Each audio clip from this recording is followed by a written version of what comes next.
Evet kızlar, kanalıma hoş geldiniz. Bugün sizlerle şu güzel kalbimizin hemen tarifini vermek istiyorum. Bunları şimdi Japonya'ya gönderecektim. Göndermeden önce hemen küçücük bir video çekeyim istedim. Şimdi ben bunları böyle yan yana koyarak sadece şu kısımlarından, sağ ve sollarının şu sağ kısmına silikonumu yapıştırıp direkt böyle çok ufak bir silikon, ama hani şu ön tarafından da o silikon çıkmasın, yan taraflardan da çıkmasın, temiz bir görüntü olsun. Ufacık bir silikon sık yapıştır, ufacık bir silikon sık yapıştır. Bu şekilde isterseniz 2 tane yan yana, üstüne bir tane tamamen kalp görünecek şekilde başka bir renkten, ya da hepsini aynı renk yapabilirsiniz. Bu şekilde 4,5'luk klips kullandım. Arkasına yine klips direkt de yapıştırabilirsiniz, ama ben zamanla kullandığımda klips de örgü attığı için şöyle keçe kullandım.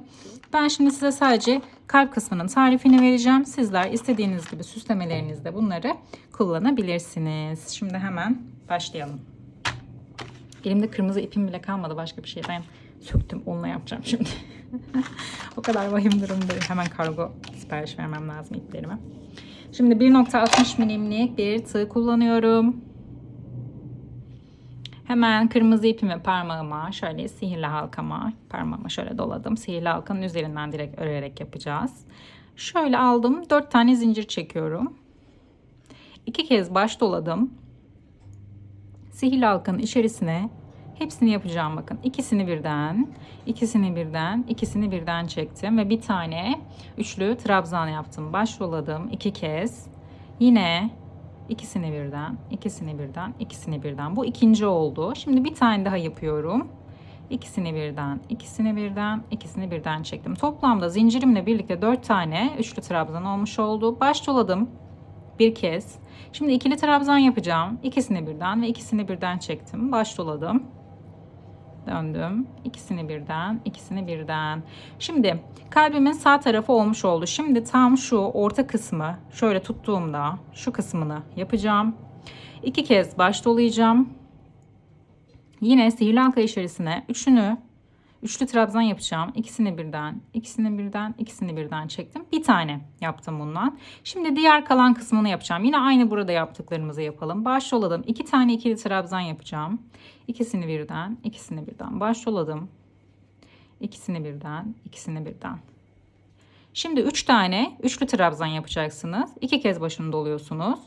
İkisini birden, ikisini birden, ikisini birden çektim. Üçlü trabzan yaptım. Şimdi bundan 2 tane daha yapacaksınız. Toplamda 3 tane üçlü trabzan yapıyoruz. Şimdi sihirli halkayı ufaktan çekelim şöyle. Bakın tam şu kısma geldik. 4 tane sıkı sıkı zincir çekelim. Sıkı sıkı çekmeyi unutmayın burada. Kaydırma yaptığımız için bir tık uzun olabiliyor. Kaydırmamı yaptım. Kaydırmamı da yine şöyle bir derinleştirelim. Şimdi direkt hiçbir şey yapmadan kenarlarına döneceğim. Şu 4 tane zincir çekip başlangıç yaptığım yere 1 sık iğne, 2 sık iğne, 3 tane sık iğne yapmış oldum. Hemen tepelerine şimdi burada 3 tane üçlü trabzan yapmıştık. Bu 3 tane üçlü trabzanın tepelerine ikişer tane sık iğne yapacaksınız. 1 2. Şimdi aynı yere 1 2. Aynı yere 1 2. Toplamda 6 tane sık iğne yapmış oldum. Şimdi burada 2 tane ikili trabzanım vardı. Bunlara tek batacaksınız kızlar. Bir tane battım. Bir tane de sıradakine battım. Evet. Hemen şu üçlü trabzan yaptığım şu en uç kısmına geldim. Bakın burayı şöyle yapıyoruz. Bir tane sık iğne yapıyoruz. Yine aynı yere bir tane daha batacağım. İkinciyi yaptıktan sonra bir zincir çekip aynı yerin şu tepesinden şöyle tığımı geçirip, bakın buradan bunu buraya kaydırma yapacağım ki oraya bir sivrilik versin. Şimdi yine en uçtayım, hala üçlü trabzan yaptığım yerdeyim ve buraya bir tane daha sık iğne. Bir tane sık iğne yaptım. Bir tane daha yapıp üstüne kaydırma yaptım. Sonra bir tane daha sık iğne yaptım. Uç kısmı 3 tane sık iğne yapmış oldum. Şimdi ikili trabzan yaptığımız 2 tane trabzanın tepelerine birer tane sık iğne yaptım. 1, 2, 3 tane üçlü trabzanımız vardı. Bunlara şimdi ikişer tane sık iğne yapacağım. Birinci çiftim. İkinci çiftim. Üçüncü çiftim. Şimdi hemen Bakın şuraya 4 tane zincir çekmiştim. Kaydırma yapmıştım. 3 tane sık iğne yapacağım buraya. 1, 2, 3. Ve orta kısma kaydırma yapıyorum. Bir tane zincir çekelim. Burada şöyle şunu çektiniz. Bunu çekin. Sihirli halkanın ipi.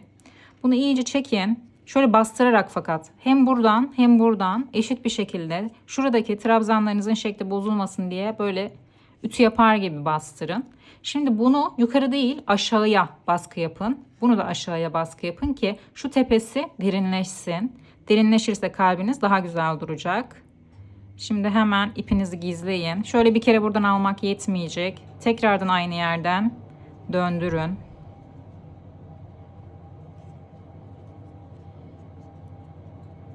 Bakın şöyle bir kalp edindik.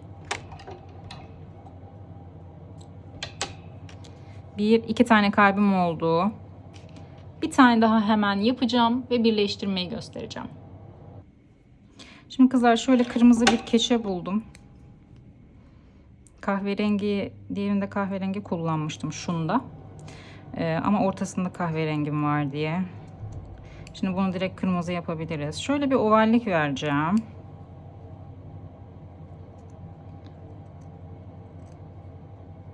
Çok uzun olmasın. İki köşesi de aynı olsun diye şöyle yapalım.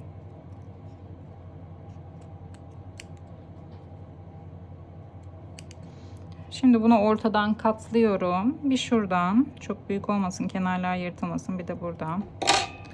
4,5'luk klipsimiz. Şuradan. Şöyle. Bu şekilde. Bunları kızlarıma vereceğim. Silikonum ısındı mı? Bu silikon da maşallah senelerdir benimle. Şunu ortaya getireceğim. Bir tık sıkı tutmuşum. Bu da önceden buldum. Tekrardan yapmak istemedim. Şimdi şuraya bakın, minicik bir silikon. Şöyle. Yine şuraya minicik. Kenarlardan çıkmayacak kadar. Sıksanız yeter zaten. Yayılıyor biraz da.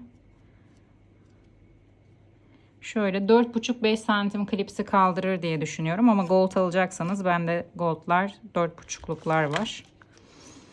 Şimdi şuradan kenarlarına aşırı bulaştırmadan sıktım.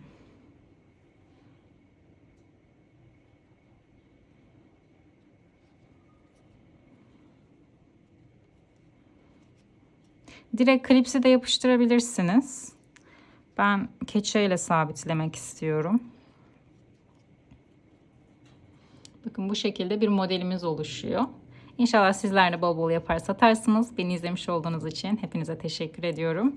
Allah'a emanet olun. Hoşçakalın. Bunları otomatik tokalarda da kullanın kızlar. Gerçekten güzel olur. Bence şöyle yapın. Normal Alize Cotton Gold'u 2 kat olarak kullanın. Ben şimdi sipariş aldığım sürece bunları yapıyorum. Ama ben olsam şunu da yapardım. Çift katla yine aynı tarifle deneyin. Büyük bir kalp elde edin. Büyük kalbi yine 1, 2 şu üst kısma gelecek şekilde. İsterseniz farklı tonlarda da yapabilirsiniz. Mutlaka 6 santim otomatiklerin arkasına uygulayın. Çok güzel duracaktır. Hatta ben de bir tane deneyeceğim inşallah şu siparişlerimi ortadan kaldırdıktan sonra. Beni izlemiş olduğunuz için hepinize teşekkür ediyorum. Allah'a emanet olun. Hoşçakalın.